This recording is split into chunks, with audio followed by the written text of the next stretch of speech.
Welcome everyone yet again back to another Dragon Ball Z Dokkan Battle video. My name is DFree. Here today we are showing off the upcoming Supreme Kai of Time. Hope you guys enjoyed today's video. Hit subscribe if you are new for more content. That being said, huge shout out to Hydros for the gameplay here today in this video. So I'm going to go ahead and explain to you guys what this does. If you guys want to check out Hydros, by the way, again, this is his gameplay. I'm just commentating and stuff like that. Link will be down below in the description. Make sure you check him out. Anyways, moving on. The Supreme Kai of Time is very good. She's very, very powerful.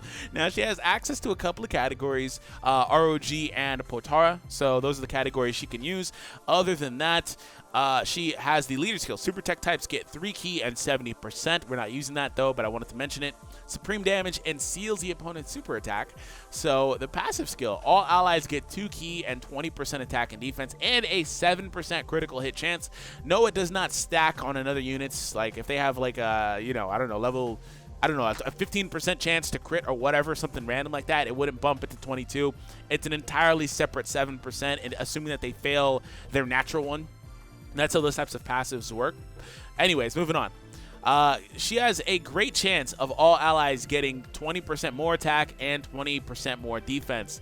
There is a note here that says that it's possible maybe she doesn't give both of those two buffs at the same time. Maybe she just gives the plus 20 defense for like a total of 40 defense and 20 attack and 2 ki.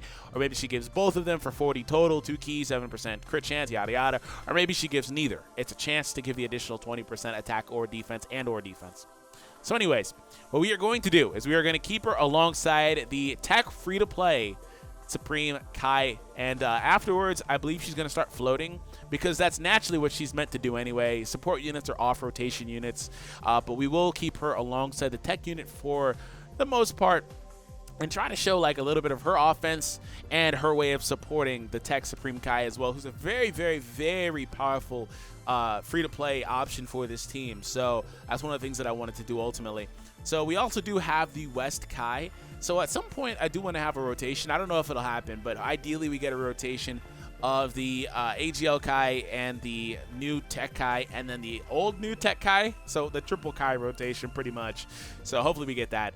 All right. Coming through with the squad. Look at that. All right, so like look at that. Like I said, this is a very powerful unit.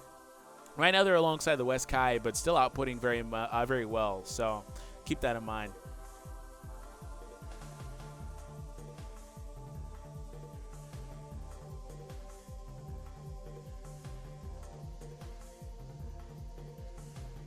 Okay, so here we have the TEQ Kai.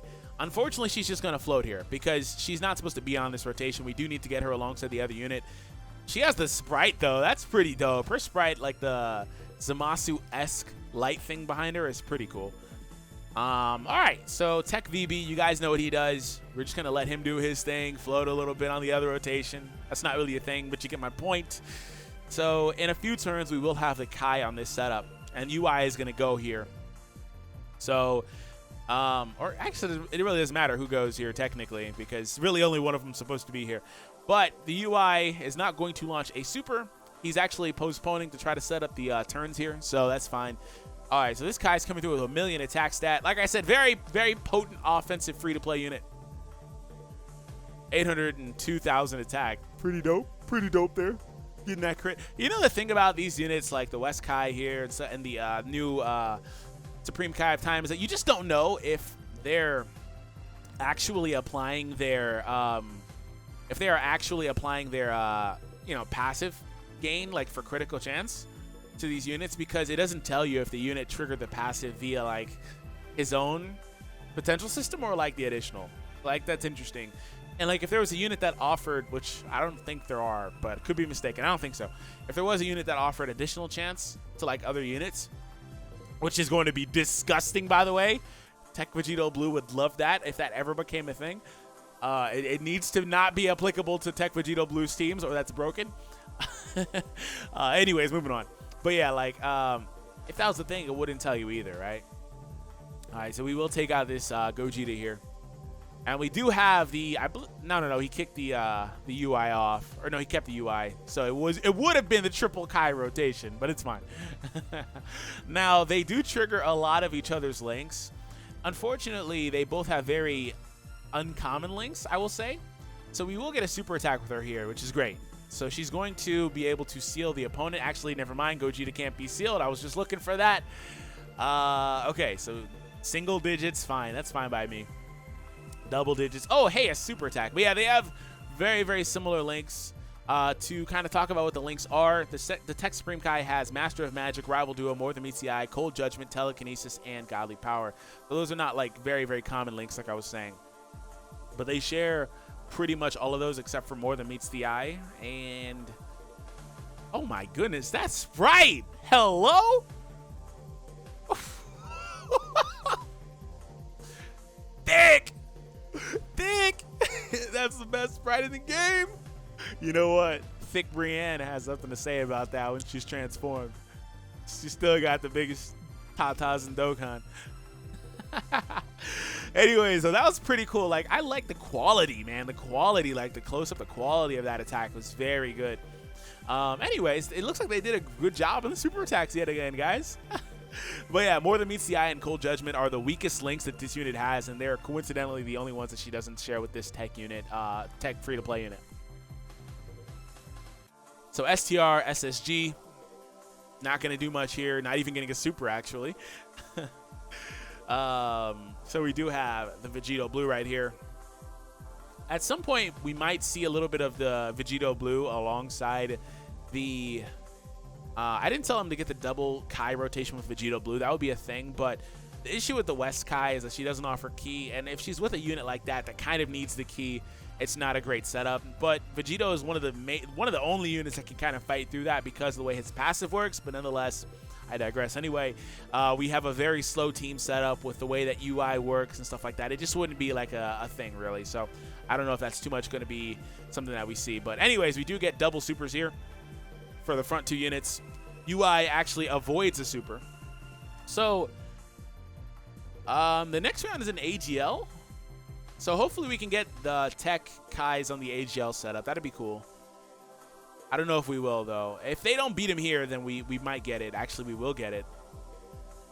That's all I need is for her not to come through with an insane amount of damage. But for a support unit, by the way, 715,000 attack status. So now I'm not... Okay, the seal came through. UI shouldn't finish. Don't additional. Don't additional. Don't additional. Thank you. I'm not sure, like, another thing, like, talking about how, like, I'm not sure about these units and, like, whether or not their passive stuff is getting applied. Since she just has an extra bonus chance at attack gain, I really don't know if they're applying her, wow, Dokkan attack. Oh, wow! It's one orb away. I really don't know if they're applying her extra attack or defensive buffs, specifically because in this video we're not taking a look at the defensive stat either. So just keep in mind that when I do my own videos, of course I'll go a little bit more in detail with that type of thing. We do have the triple Kai rotation, by the way. Oh my goodness, that Dokkan attack. Give it to her.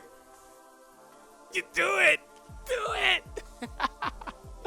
Now, since the Kai is here, she's getting an extra 40% attack. So I don't even know. I was going to try to like look at her stat and see if it's like, you know, a little bit higher or whatnot. Look at her super attack stance. That's pretty cool. All right, we'll see what she does. She's getting 40% bonus, man. And she has pretty much all her links active. This is like her best offensive setup. The only way it gets any better is if she triggers her additional 20%, and just in case she didn't. But, I mean, beggars can't be choosers, man. All right, 150 setup. I didn't get to see her attack stat, but that's fine. Crit for me. There's a lot of crit chance. Yeah. Oof. Wait a minute. Wait a minute. That's a free-to-play unit? I mean, not a free-to-play unit. I wish. That's a support unit. Support unit. Hello? Support unit with 2.5 million crits? Okay. She was very beefed up there, though. But still, 2.5 million critical support unit. Wow, I am impressed. Again, and also not only that, she's a natural SSR, guys. She doesn't have a TUR. She is level 1 freaking 100. Outputting like that. Now, again, she does have access to Potara. So if I really, really wanted to show her off, honestly, and I didn't even consider it, I should have took her on Potara because she'd be able to get the 170 leader skill. Or whatever the LRs offer. That's better than UI, I'm pretty sure. But I didn't even consider that. So forgive me. She'd be a little bit better there. But still pretty cool output to see here. And also, by the way, the thing about Potara is that Oh, wow. He's locking him there. You got to heal, my boy. You got to use that Senzu. Ah, he's not going to go for it. That's fine. Anyways, yeah, the cool thing about that is that, like I said, on Potara, she'd actually be able to play alongside the TEQ Kai too, because he's also in that category. So that's pretty cool. Anyways, we are going to obviously one shot here, or not, or not, or not. Double chances. Wow. Look at her, not taking any damage either. All right, they're going to go ahead and finish it off with the squad. Altogether, though, honestly, like I said, I'm actually really impressed. She's really good. Very good unit.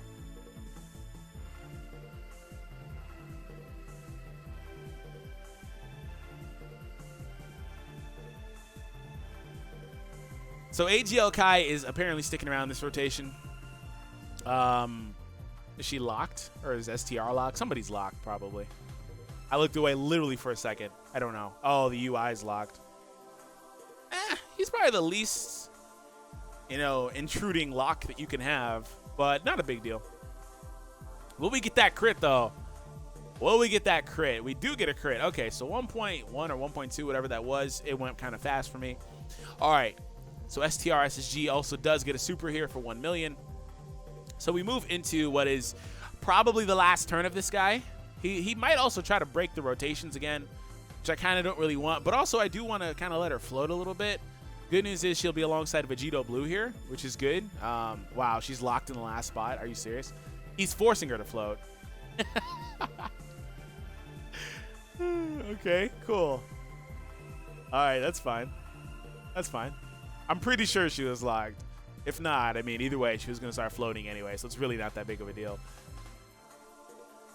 So 1.6 for this guy, and we do move on after this attack, presumably. And we do. Critical hit. All right, let's move on. So I believe we're only playing through the next opponent, Gohan. So I think that's pretty much it. So we'll play through Gohan, and I think that's where we end. Now, Gohan actually doesn't have an AGL opponent. So the AGL opponent that we had so far was the one that you guys saw. Other than that, it was SS4 Vegeta in the first event, but I don't think we really got an opportunity to show that. So, all right, we're setting the rotations back up again. We will be floating the AGL West Kai from here. Not that it really matters a whole lot. Okay, so this guy actually, like I said, is very powerful. Gets in a 1 million attack stat. 1 million damage crit, too. All right.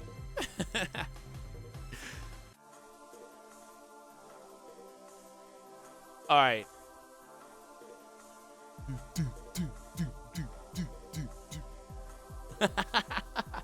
All right. We have tech. Oh, physical. Excuse me. All right. So she's just kind of floating now, doing her normal support role thing. So we're not low enough on HP for Vegito Blue's passive to really be a game changer yet, by the way. It's not really doing much because we're just not low enough on HP. Hopefully this turn we take a super attack. It'd be crazy if he supered in the front spot and like stunned or something. I don't know. But he didn't do it, so whatever. Okay, so now we have still no super attack. Will you super attack the UI? That'd be amazing, actually. There it is. Don't stun him. Okay, he didn't stun him. It didn't really matter if he stunned or not, but it's okay. All right, so the West Kai, or excuse me, the TEQ Kai is back. Supreme Kai of Time, dang it. There's too many Kais. Okay, so now she's doing her normal floaty thing. She's just in the last spot. Really, you would want to at least put the TEQ Kai in the middle. I don't know if you will. It's fine. So what we're seeing here is a little bit of what she can provide to the team. You know, being a little bit more flexible. Ultimately being the same unit as West Kai. The thing is that she ultimately is, but she's not as consistent at it. You know, she has a really cheeky way of saying she offers 70%, or no, excuse me, 40%, and then attack and defense, and then also that 7% chance, and then also the 2 key, which is something that the West Kai does not offer. But again, it's not consistent enough to be considered the same. More often than not, the AGL West Kai is going to be a better statistical buffer, just because she always offers 40. But they're pretty much the same unit as what Dokkan trying to tell us with that design that they gave that unit. So it's just interesting to see the way that those units have been put out on this team and access to Potara and stuff like that and the way that they work. Oh yeah, by the way, part of the reason why when I was mentioning the teams that the other Kai can be on, you know, I could also have done Potara. Part of the reason why I took on this team was because of the AGL West Kai. She still would have units she could support there, but you know, the Potara units like Vegito and stuff, natural Vegito, would not be applicable to the ROG category buff. So, all right. 618K. Is this like the first super attack she's had all video? No crit. That's fine. Oh, additionals though. She might come through with the additional. I mean, additional crit, excuse me. It's freaking 6 a.m., yo. Don't at me. All right, so we have Gohan here. What I'm going to do, though, is I'm going to let the Supreme Kai of Time get one more super attack, and that's kind of just where we're going to end it, because really there's nothing else really to show as far as she goes. We've kind of already put her on rotation, given her the opportunity to flex a bit. This is the lowest attack stat for this unit, 876,000. So he's coming through. And also, if you haven't seen this unit in action before, he came out like a month or two ago. You know, this is a really good barometer for what he can do on a team like this. So keep that in mind as well.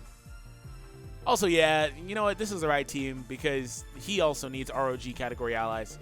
Anyways, we're going to come through with her final attack, maybe? I don't know. She's floating here, so she might not even get a chance to attack. So we'll just get to see. Oh, looks like he's going to avoid the supers. Okay, that's fine. I was going to say we'll get to see a max Q pretty much LR Vegito Blue, but that's fine. Wow. Okay, well, they decided they wanted to finish it. Vegito was like, nah, you're not avoiding this.